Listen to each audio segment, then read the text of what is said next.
Thank you. So today,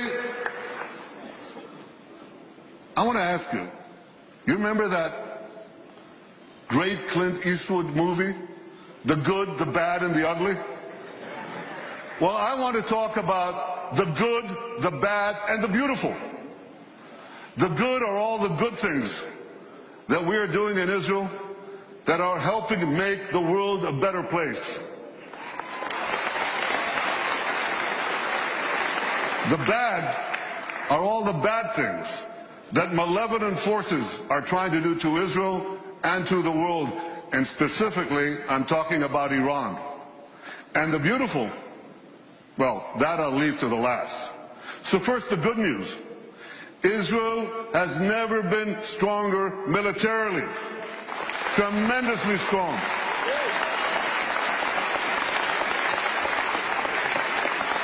That's an F-35 fighter plane, the most advanced in the world. That's an Iron Dome interceptor and many other systems that we developed with the help of America. Thank you, America. Thank you, successive American presidents. Thank you, Congress, Republicans and Democrats alike. Thank you, AIPAC, for helping bring this about. You're terrific. And this incredible military is buttressed by superb intelligence, unmatched in the world. Can you see me? I can hardly see you. I have to get closer. Yeah, I see you. That's good. Superb intelligence. You know, in the last few years, Israel's incredible intelligence services have foiled dozens of major terrorist attacks across the world in dozens of countries. That plane, a plane like that, could have been blown out of the sky if it weren't for Israeli intelligence. A plane heading from Australia to the Persian Gulf. You're boarding planes when you leave this place. You are safer because of Israeli intelligence. It not only protects Israeli lives, it protects innocent lives around the world.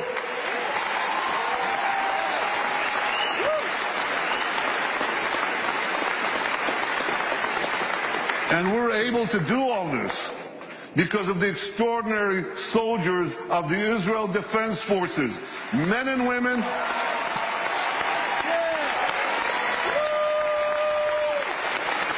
Let's look at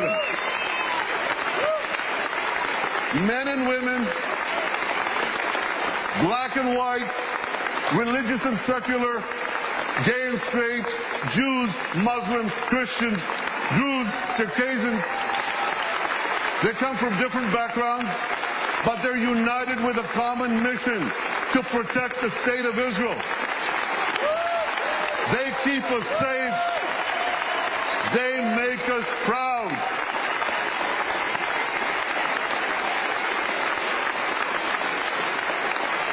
Thank you.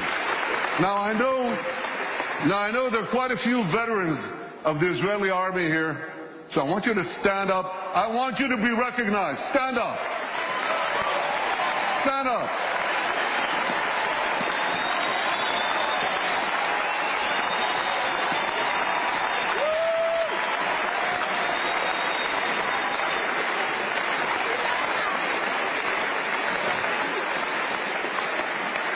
But the good news doesn't stop merely with Israel's strong military. It continues with Israel's strong economy. It's a tremendously strong economy. And I'll tell you, we made it stronger by moving Israel to free market principles, which unleashed the spark of genius embedded in our people into innovation, entrepreneurship. And there's a revolution taking place. This couldn't happen at the better time. Look at the 10 leading companies in 2006. 5 energy companies, one IT company, Microsoft. And a mere 10 years later, 2016, a blink of an eye in historical terms. It's completely reversed. 5 IT companies, 1 energy company left. The true wealth is in innovation. You know these companies, Apple, Google, Microsoft, Amazon, Facebook. Guess what? They all have research centers in Israel. All of them. Major research centers. And they're not alone. There are hundreds more. And there's a reason. Something is going on. It's a great change. It's, you want to hear jargon? It's one sentence. This is a terrible sentence, but I have no other way to say it. It's the confluence of big data, connectivity, and artificial intelligence. Okay? Did you get that? You know what that does? It revolutionizes old industries, and it creates entirely new industries. So here's an old industry that Israel was always great in, agriculture. We're always good in agriculture. But now we have precision agriculture. You know what that is? See that drone in the sky? He's connected to a big database. And there are sensors in the field. And in the field, there's drip irrigation and drip fertilization. And now we can target, with this technology, the water that we give, the fertilizer that we give, down to the individual plant that needs it. That's precision agriculture. That's Israel.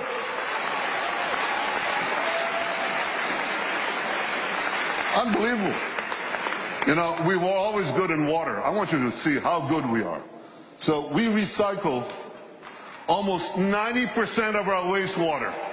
The next country with less than 20% is Spain. You can see how Israel, what it does for water, what it does for the environment. So when you take these two things, agriculture and water, and the other technologies that we apply in both, we can change the world. We are. We are. I just heard about an African woman in Africa has to walk 8 hours a day to give water to her children. 4 hours one way to a well, 4 hours back. And a young Israeli company brought in this technology that improves on Moses. Remember Moses?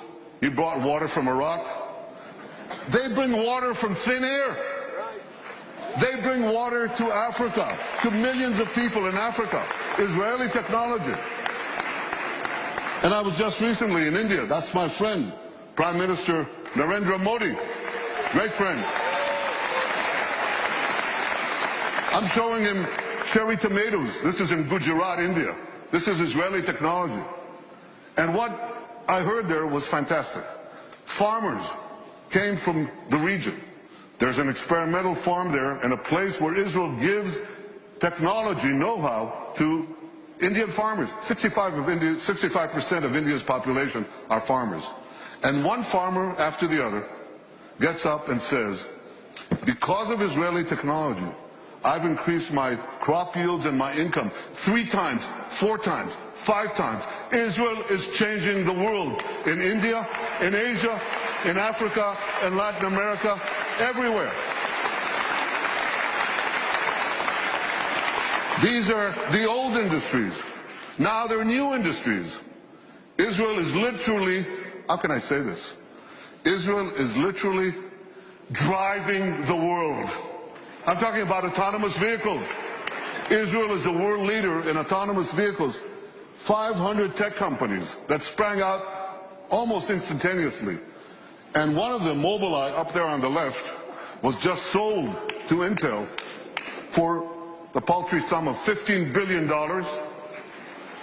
But the interesting thing is that Intel said to them, here are the keys to our 30 worldwide autonomous vehicle businesses. You run it. Israeli technology is driving the world. And one last industry, there are many more, but one more that you're all familiar with. You have bank accounts? You should. Okay. Well, you don't want anyone hacking into them, right? Or into your cars, or into the planes you ride.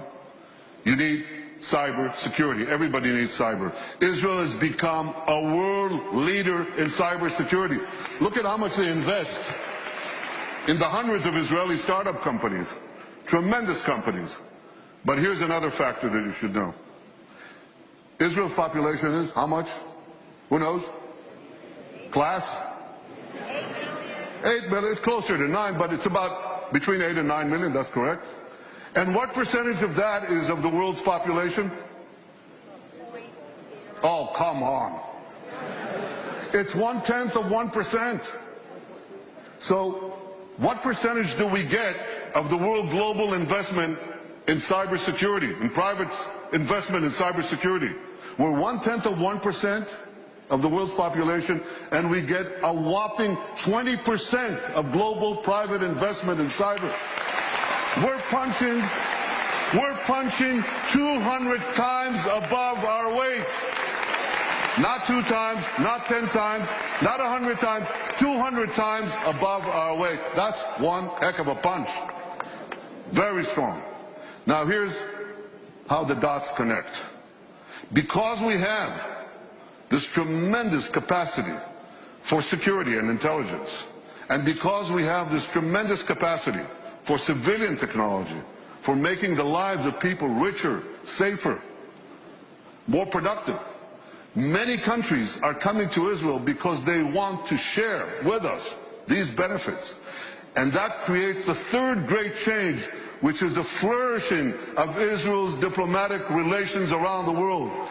You know, when I joined the Foreign Service 105 years ago, as the DCM to this city, Washington, the #2 in our embassy, I think we had about 80 or 90 countries with whom we had diplomatic relations. Now the number is 160, and there are very few countries left. By the way, what are we doing with Greenland? We got to do something with Greenland. Where's my advance team? Go to Greenland. They must have some satellite needs or something that we could do there. But we are coloring the world blue. I've been to Africa 3 times in 18 months. I've been to South America, Latin America. Can you imagine? In the 70 years of history of Israel, a prime minister of Israel never went south of Texas? I mean, I love Texas, but yeah, I do. But we went to Argentina. We went to Argentina, to Colombia, to Mexico, and they say, come back, we want more. That is changing. All these countries are coming to us. India, China, Mongolia, Kazakhstan, all of them. Azerbaijan, Muslim countries. First time I visited Australia, tremendous. Far away though. So we're coloring the world blue. And you know what? The numbers, you remember people talked about Israel's isolation? Remember that? Israel's isolation? Pretty soon, the countries that don't have relations with us, they're going to be isolated.